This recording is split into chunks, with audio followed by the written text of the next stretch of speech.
Hey there, just want to remind you before we get into today's episode, hit the links below if you feel like donating to some great charities that are doing good work for folks who are suffering after the Southern California fires that hit here in January. This episode is, of course, goes out to all my people in the Palisades and Altadena. Love you. Volume.com is a free platform with live stream performances, concert broadcasts, and a video archive that includes performances by 311, Brothers Osborne, Waylon Jennings, Phil Lesh, Sheryl Crow, and more. Are you sure we're recording? I'm way too noisy for this.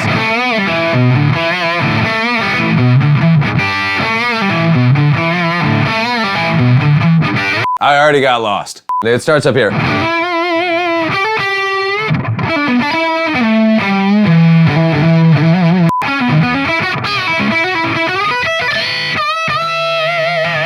No, that ain't it.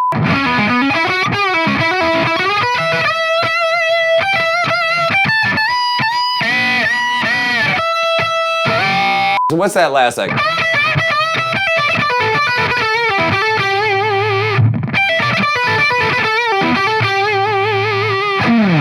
Yeah. 1, 2, 3.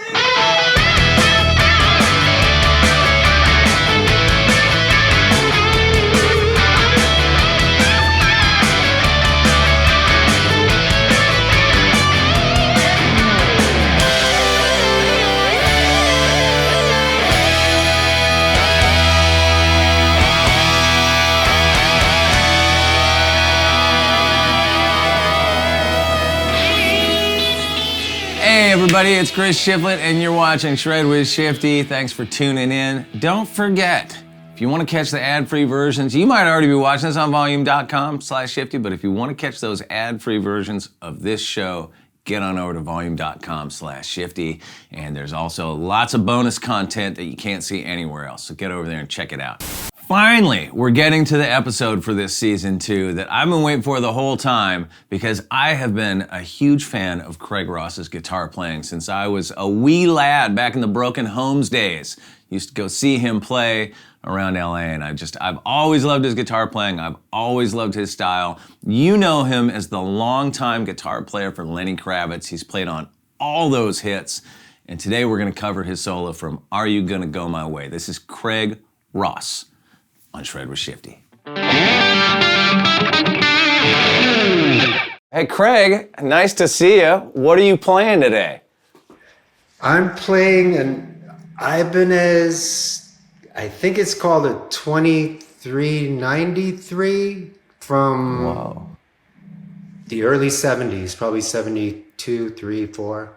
Whoa, so is that when they were like just biting Gibson shapes? Well, they got busted, but this one's just like a Les Paul shape, but it's been modded. It's got this like bolt on neck and very cool. Yeah, I'm in Madrid, so the guitar stores, they don't have kind of everything, and this is kind of what I found here. Oh, you just bought that there? Yeah. Whoa. Cool. Was that? Oh, interesting. I wonder if I always trip out on that, like when you're touring and you're abroad and you find things that were not common in America. You know, different brands and shapes and styles. Yeah. I've never seen this thing before. It's got like the Strat kind of. Ah. I'm a sucker for block inlay, and block inlay in reverse is like the coolest thing ever. Look at that. That was cool. This thing's pretty cool, actually, for what it is. I mean, it's funny. I was going to get to this, but since we're starting on this, I'll just jump in. Like, when I think of you, you always, like, your look is always right. You're always playing the coolest guitar through the coolest amp. Like, you're just like, when did you figure out that side of rock and roll, like the style side? Like, because you're not just one of those guys that has all the right gear. You know how to make the right gear sound perfect. Oh, thanks, man. Well, I mean, shoot, when I started playing and buying guitars when I was a kid, I mean, the cheaper guitars were the used guitars.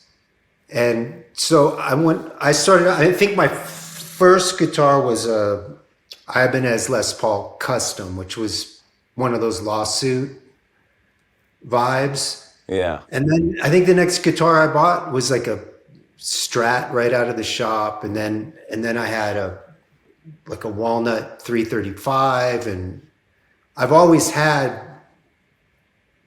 I wish I had the guitars I had when I was a kid because they were awesome. Did you trade up along the way and get rid of them as you went?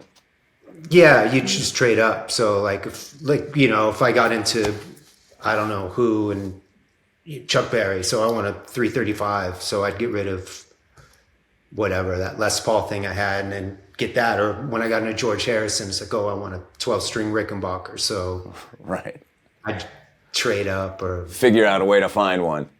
Yeah, exactly. Or if you get into the dolls, I bought I've got a 58 TV special because I got into the dolls and all that stuff. Sure, the Johnny Thunders guitar. $350 back then. Right. Like what years are we talking? Like is this like the mid 80s? 80s, yeah, mid 80s. Yeah. Late 70s through the mid 80s. I mean, when did like the vintage guitar thing become such a big market? Because I started playing in the early 80s. I mean, as a kid, but I just don't remember people talking about it as much. And I just don't remember it being as much of a thing. I think about some of the guitars I saw on the walls in guitar stores that were like $500 and seemed totally unattainable that now would be, 50 grand or whatever. Yeah, I mean, back when I started, if you wanted like a certain kind of guitar, to me, it didn't make any difference whether it was a 50s Strat or a brand new Strat. It's just which one was cheaper at the time. Right. And then at some point, I remember when Guitar Center started selling vintage, and I was in a guitar center. It must have been like almost the 90s. I think this is when that started. And, there's a Strat on the wall or something. And I asked to try it out. And he goes, are you a player or a collector? And I'd never heard that before. You're like both, man. Yeah, I'm in Guitar Center. I'm here to buy a guitar. I mean, aren't I? I'm going to play it. But anyways, so I think it started in the 90s. I mean, how's your vintage gear collection now? Because I know that you lost some good stuff in Hurricane Sandy, which, by the way, was a reference point when I a few years ago I bought a 57 Les Paul. And I remember saying to Pat, like, I'm just going to keep this at the studio, man. And he was like, no, you got to bring that out on the road. Craig Ross lost a bunch of his good stuff. Yeah. Thinking the same thing. Yeah, I mean, I had the stuff I really regret is we had our A rig for touring, like the amps and the backline, and that got lost. And that was a drag because I had a Marshall Plexi head that I had since I was 13. And that was just like my main amp, and that was gone forever. But we lost a lot of stuff, and luckily some things were in the recording studio, like some of the really good ones. And over the years since then, I've just been picking stuff up again and, trying to replace it. But I play them all now. I don't leave them in storage. Yeah. Well, that's a tough way to learn that lesson, right? Yeah, that's a hard one. But the funny thing is the guitar I cherish the most, it's this 55 Black Custom that I have played a lot on the road. And I guess I just stopped taking it out, thinking, maybe I should stop beating this guitar up and put it away. And that was in the flood, but it was in this weird 70s plastic Strat shaped case. And when the water came in, it came in and it went up like 9 feet. Oof. That guitar floated to the top, and when the water receded, it floated to the bottom. And that was the only guitar from that whole thing that was usable afterwards. Oh, really? Yeah. And then from then on, I'm like, that's it. I'm taking this stuff out. I'm going to play them while I can, Or just get 70s Strat cases for all your guitars. But I've never seen another case like that. Yeah. Oh, wow. You grew up in LA, right? Yeah. Like whereabouts? In the Valley, Encino. Okay. I was thinking about Broken Homes because I first got turned on to your guitar playing when you were in Broken Homes. And Broken Homes, for people watching that haven't heard, I was happy to see that finally 2 of your 3 records are in the streaming services. Yeah, I don't know where's the third one? I have no idea. This guy, he was a fan of I think the first record, and I guess because you can hear the needle hit on the streaming. Oh, really? Yeah, because the record company, I don't know if they, there was like a big fire a while ago, and this storage place where a bunch of people lost their masters. Yeah. I'm sure the Broken Home stuff went up with that. Really? Yeah. Well, for people watching, if they haven't heard Broken Homes, I highly recommend you go back and listen to those records because they're great and your guitar playing on them is great. But I always thought of Broken Homes as like just a little left of center of like the LA rock scene. I was like a kid growing up in Santa Barbara and we would come down to see LA Guns and Jet Boy and Faster Pussycat, all those bands around that same time. But you guys weren't really that. Like you were almost like, I heard like almost like a Plimsouls meets the Stones kind of thing in what you guys did. But what was that like sort of navigating the LA rock and roll music scene, and where did you see yourselves fitting in, and who would you have considered your peers of that time? It was a little strange because we were right after punk, and especially like that cowpunk and right, all that, not X, but there was Rank and File and all those kind of bands. Sure. And we were right before the Sunset thing in the beginning. So when we first started, that wasn't happening. Right. So what years were that? Because your first record was what, like 85, 86, something like that? Yeah. Mm-hmm. Yeah. And we just thought we were going to do this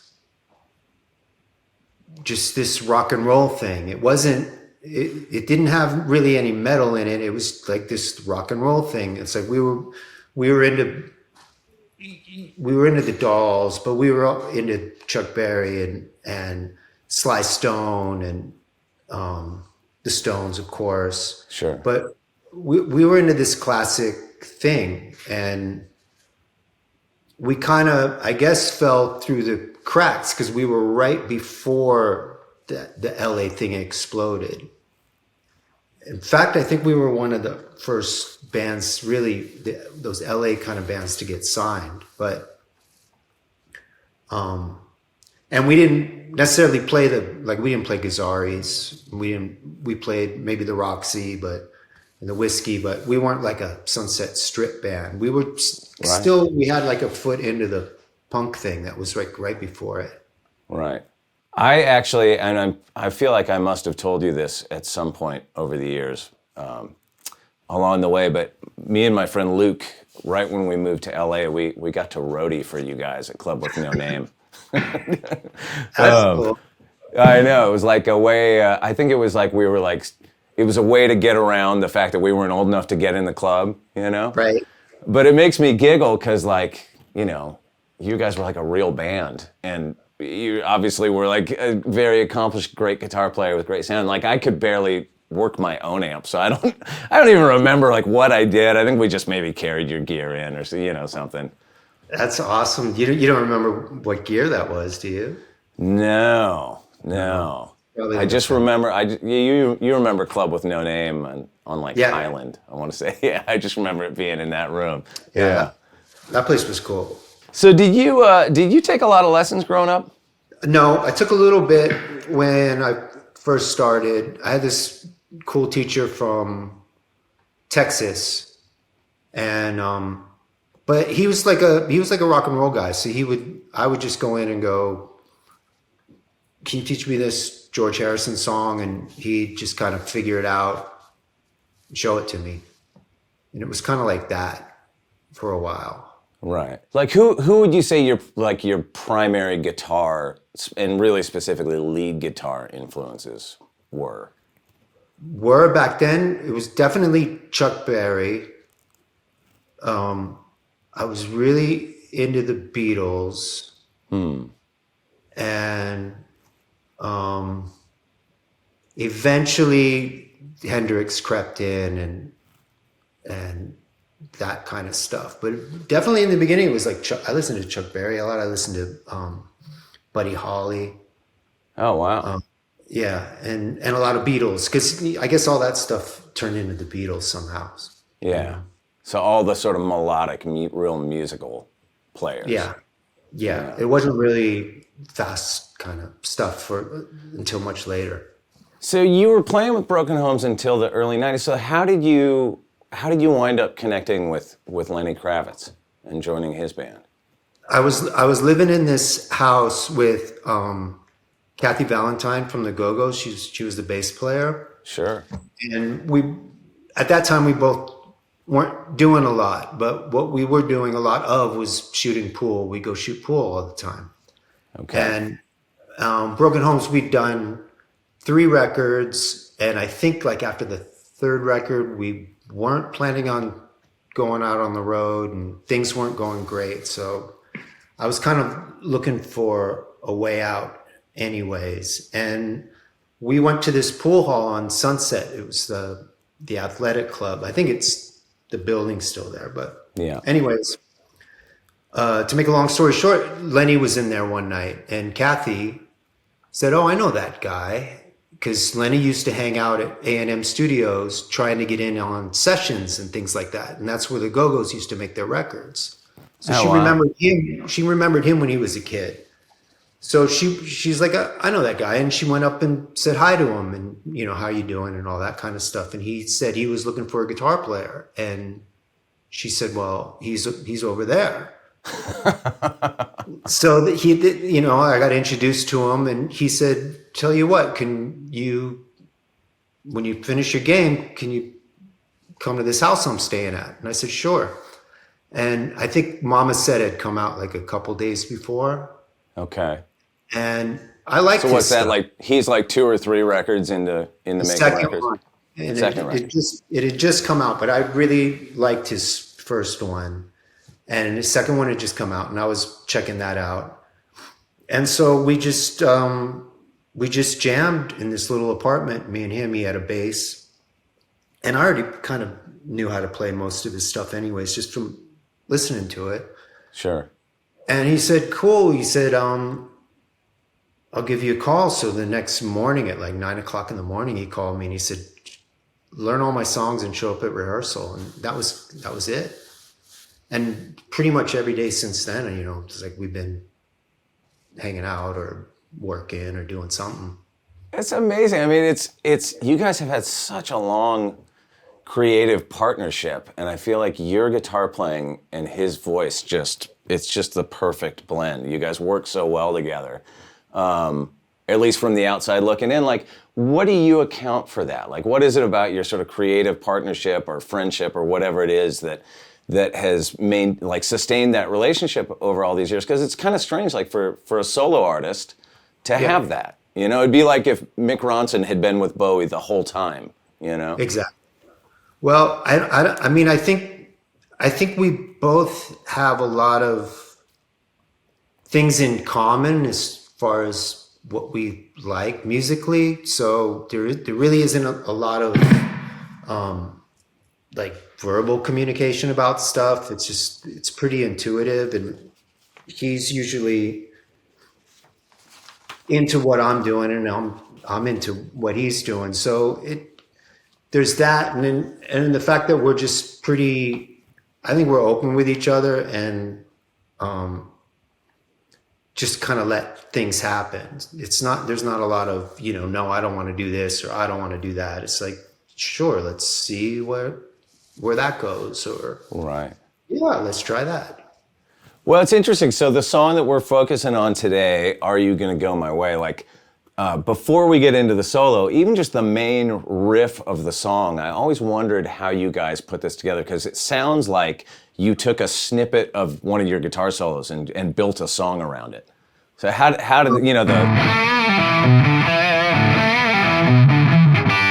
like, I could hear that as just one little couple bars in a bigger guitar solo, but you loop it and turn it into like that meaty riff that we all know. Like how did you guys come up with that? We were making, Lenny was producing a record for this girl named Vanessa Paradis, who was a French singer, or is. Sure. And we were in the middle of doing a record for Lenny and a record for her. And that particular day, we were trying to put together this song for her. And the session that was back in the day when Lenny was buying session time. So we were almost at the end of the day. We had to get out of there in like an hour. And we were trying to record this song. I can't remember what song it was. And I had an amp, and I think I had a Strat originally, and I just started playing that riff. To me, it's kind of like, I don't know, Muddy Waters even, and sure.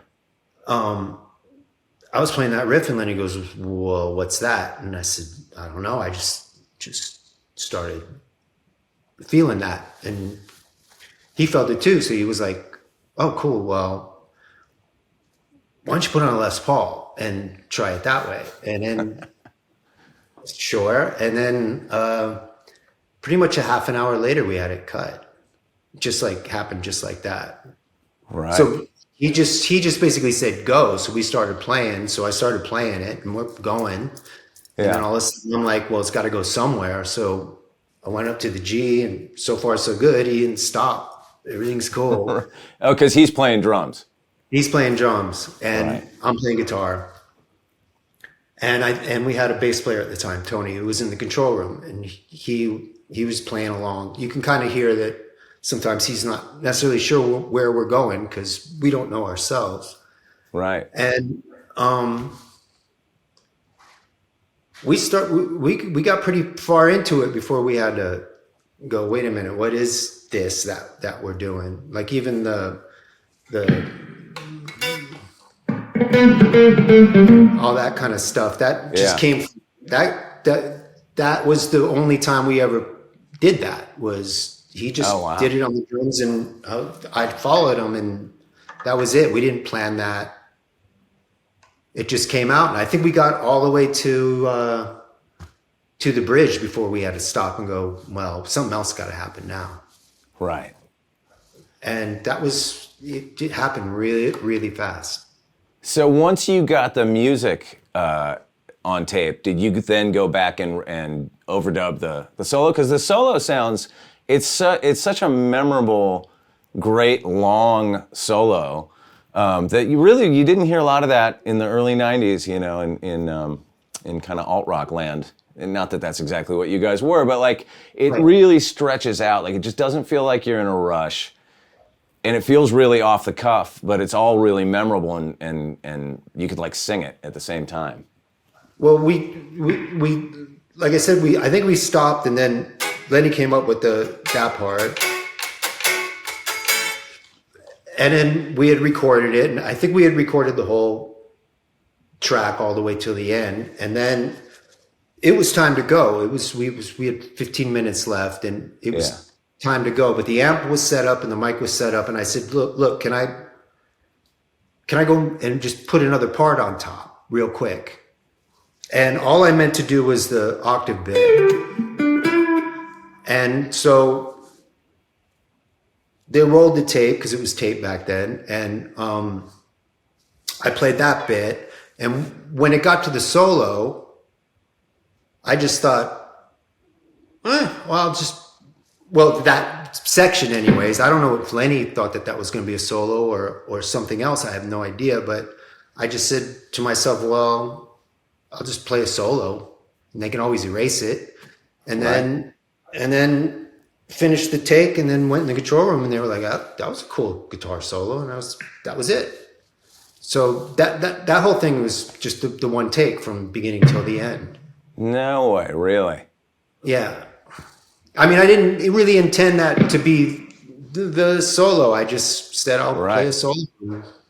I mean, what a great example of just the magic of jamming in the studio, just turning into this, song that the whole world knows, for all these years. Do you remember, like what guitar? You said a Les Paul, but what was it, and what amp and pedals? Like I feel like I hear on the solo like a fuzz or something on there.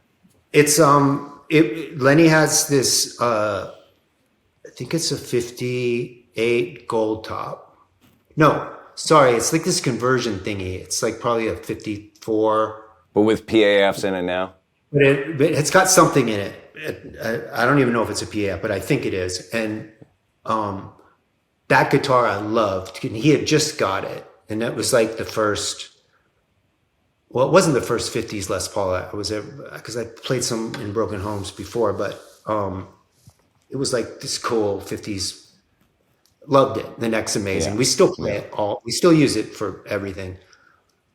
So I used that, and then we had this little Gibson Skylark amp, which is just this tiny, probably 10 watt thingy with one knob.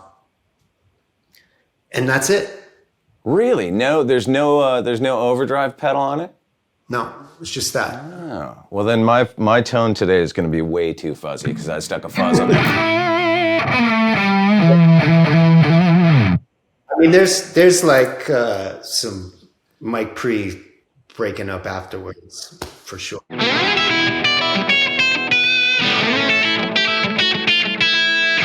So at the beginning, the song's in the key of E. You're starting in a minor pentatonic box. I'm assuming you're up at the 12th, 14th fret area. But let me see how you fret it. How do you do it?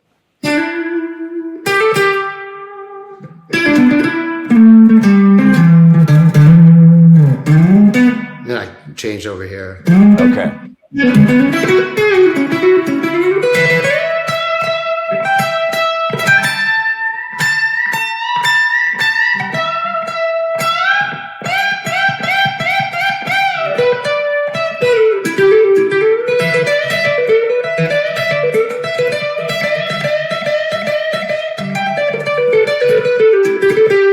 Something like that. I love how you go from the minor pentatonic to the major pentatonic, just like seamlessly in the middle of all that. It's like got a real like Jimmy Page flavor to it. I think I was thinking like Cream era Clapton. Right. So you moved down. It looked like, and for people watching, we're doing this over the internet, so it's a little hard to tell. But you moved down to like more around like the 9th fret or something for that. Yeah, down here. Sorry, I got a bad jack here. Something like that.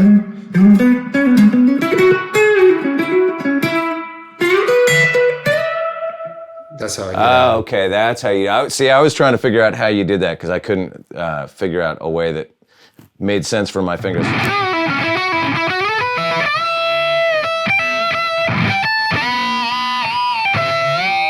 I love those overbends. Yeah. I was like, what's that repeating lick? Kind of right before the end, you do that like a kind of a something like that. Yeah.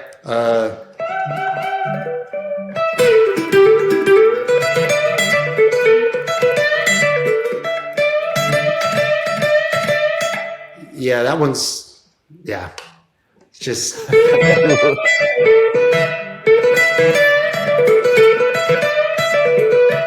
something like that. So good. I love those kind of licks. Like we always think of it as like you're turning on the faucet, like those things that you can just let that go for a while, Yeah. Yeah. And then what's that the last bit there? Something like that. Well, I got to kind of do it in context.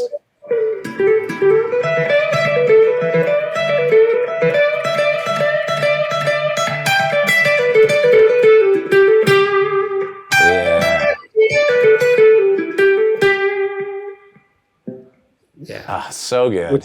That pentatonic.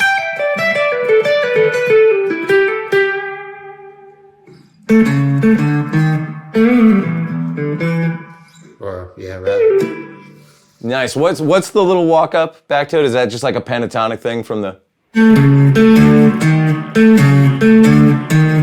kind of like Back in Black almost. This song is funny you mentioned Back in Black because it made me think of Back in Black a little bit in that, like I was saying, that like the main riff could have been just pulled out of one of your guitar solos, and I love when people do that, when they take something that's like a thing we all do all the time and turn it into this giant riff or giant hook that all of a sudden hits you in a just completely different way. Like you imagine like Malcolm Young sitting there just going like, he just picks up his guitar, you know. Like, you know, it's like nothing. It's just the, you know, 3 chords, and all of a sudden he's like, wait a minute. Hold on, I think I got something. Exactly. I mean, it's cool because I remember when we finished it, I was like, wow, that's got a lot of energy. Like, I just thought, this is cool. Like, I'd like this. Like, this is... Right. Well, that's kind of the whole thing, right? Like, I'd like this. It's got to do that first before you put it out to the world. Yeah, and then I just remember when we finished it, I was like, that was cool. Like, that's a cool thing to kind of have or to own or whatever. I was like, this is cool. And then when I heard it on the radio, I was like, cool. It's like, it works. Like, yeah. Yeah, like I said, I mean, the radio at that time, you know, there were not a lot of guitar solos in big hit songs going on in the early 90s. And somehow there's just certain bands like you guys and the Black Crowes or something that managed to keep that, to have that in their music, you know, throughout the whole thing. I don't know. Yeah, we were lucky. It's because you weren't wearing spandex in Broken Homes, I'm going to assume. You know, man, I always think of that Kennedy Center Honors night when I think of you, and specifically the after party dinner thing. I don't know if you remember. We were they seated everybody at all these different tables, so you weren't with your band, you were just with random people. And when we got to the table, me and my wife got to the table, and there were 2 seats left, and it was you and Lenny and a bunch of people and Jimmy Page. And the 2 open, do you remember that? Well, the 2 open seats, yes. The Jimmy Page. I know, dude. I'm so jealous, man. Oh. Well, those were the last 2 seats at the table that were open, and I swear to God, I must have pushed my wife out of the way so I could sit next to him. And then I just remember sitting down, and in my mind, I'm going, oh my God, what am I going to talk to this dude about? And I look across the table, you were directly across the table, and you look at me and go,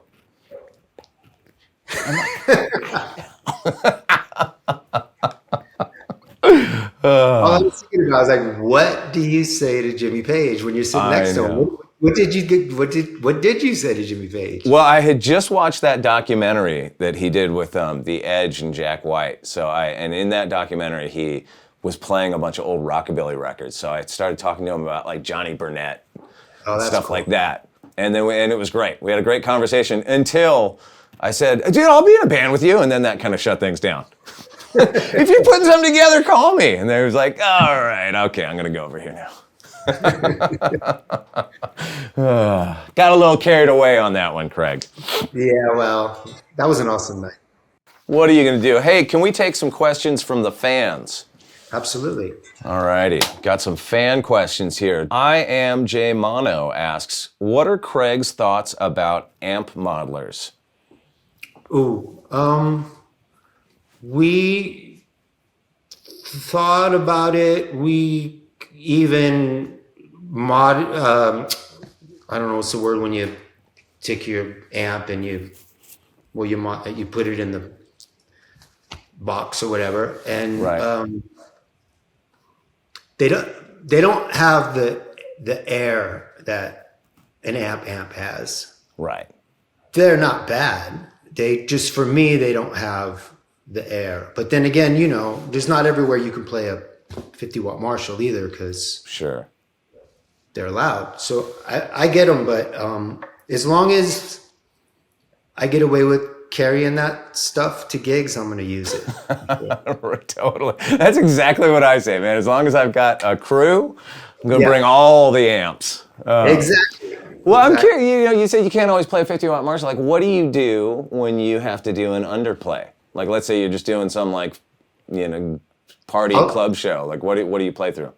I'll use, like, a Tweed Deluxe or a Super, Fender Super, something like that. What's in your live rig nowadays? Amp wise, Amps, I have pedal board, whatever.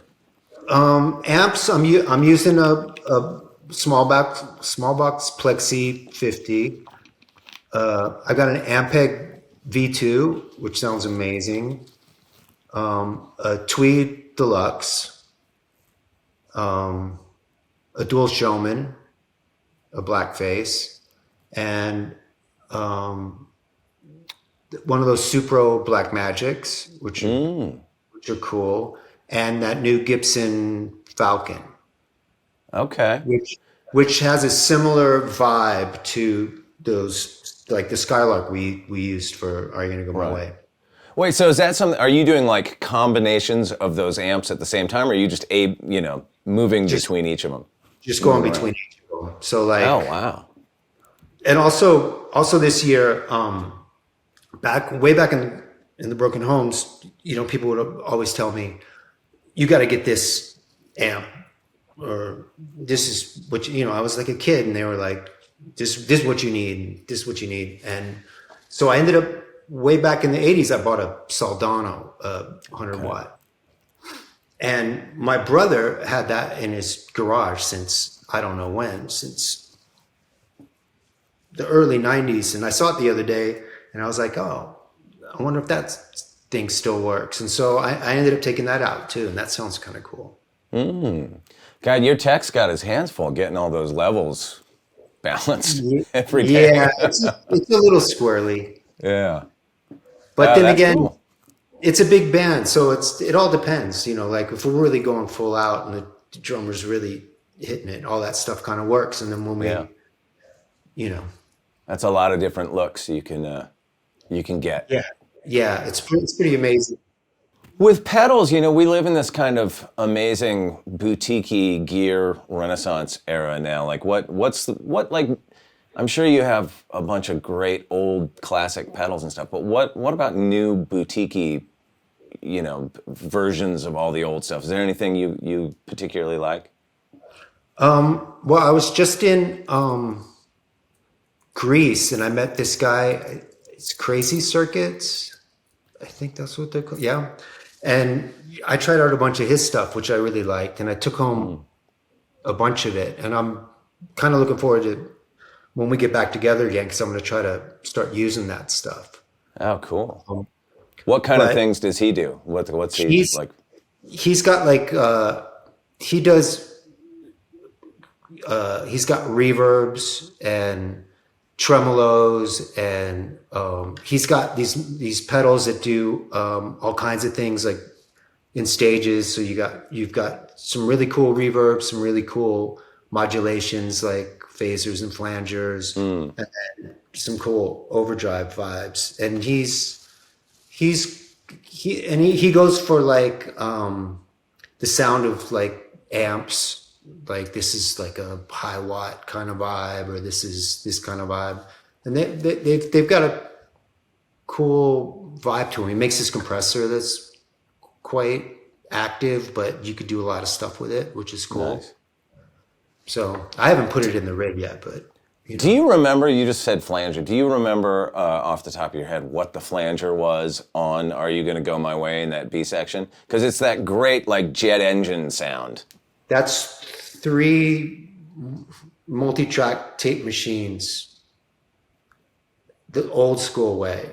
So you play the music, and then you also play a copy of the music. You start them at the same time, but they're a little bit out of whack, and you've got a very speed, and you can kind of slow one down, and then you use another machine to record all that too. And Wow. that's the way, Axis Boldest Love, all that, Ichiku Park, and this is the old school way. That's Henry Bush, the engineer, did all that. How do you reproduce that live? Like, what's your go-to flanger for live? Basically, we put the whole mix of the whole band. So the sound guy has a flanger. Oh. And he just puts the whole 2 mix through that, because the drums do it too. Oh, wow.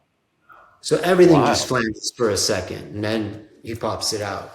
Oh, wow, cool. That's amazing. Yeah. All right, I got one more question for you, and this one was near and dear to my heart because I remember this from back in the day.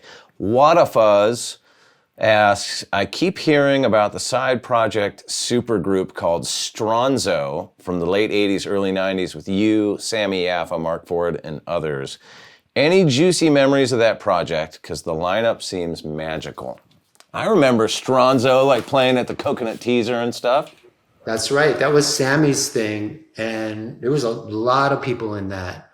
But I mean, anytime I got to gig with Mark was always super fun, especially when it was something like that, and it wasn't like real serious. We would really just kind of have a lot of fun. I remember that turning into Mike Monroe from Hanoi Rocks. I remember he came to LA and I don't think like there was any like Hanoi Rocks things happening since Razzle got in his car crash. And then LA like turned into this kind of like Hanoi Rocks town. I mean, in Guns N' Roses, you can tell like the influence that Hanoi had. And so when I think Mike Monroe came to LA and he was going to do like this solo gig. And so us guys who were playing in Stronzo ended up being that band. And we played a gig with Mike Monroe at where the club would know, probably a club with no name. You played that gig? I was at that gig. I waited. I couldn't get in because I was too young, and I waited in the parking lot till Mike Monroe came out. And I have a picture of me with Mike Monroe that my girlfriend stuck her finger over the camera, which bummed me out a lot. But so it's like me and Mike Monroe and my girlfriend's finger really out of focus, like that. Yeah. I can't believe you played that show. I never heard that. It's amazing. I played that show. It was me and Sammy and Mark Ford. Oh, wow. God, what a great... He should have... Why didn't he make that his solo band? That would have been so great. It was super cool, that gig. And so that's the cool thing about Stronzo is it kind of, aside from like the whatever crazy nights we probably had at the teaser, but it turned into that thing. And that was cool because like, especially in LA, it was like Mike Monroe returned. Oh, yeah. He had just put out that solo record, The Nights Are So Long, that I don't think was even released in America. It was like before he got his like major label deal with like Dead Jail and Rock and Roll and all that stuff, you know? Right. Wow, God, that's amazing. What a fucking great time, man. That is just so cool. Well, all right, Craig. Thank you for doing this today. I'm such a fan of your guitar playing. It's hard for me to not just fanboy out on you, which I think I just did for the last hour. But thank you for coming and doing this, man. I love you. Oh, I appreciate it. Thank you. It was great. Awesome. All right, straight from Madrid, that was Mr. Craig Ross. How great is he? I love that guy. I just want to hang out with that guy all day. Listen to him play guitar. Get a guitar lesson from him, like you just did. Tune in next week for Larkin Poe. Adios, amigos. 1, 2, 3. Shred with Shifty is created and hosted by me, Chris Shiflett, and produced in partnership with Double Elvis, Volume.com, and Premier Guitar.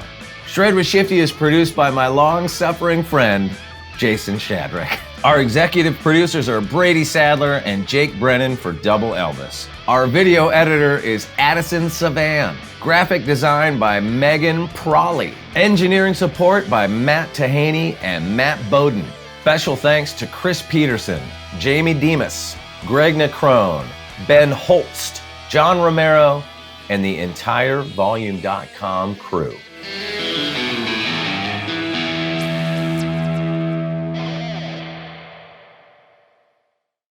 I think we should just scrap this dumb podcast and just start a new one. And it's just, the whole premise is it's just us recording intros.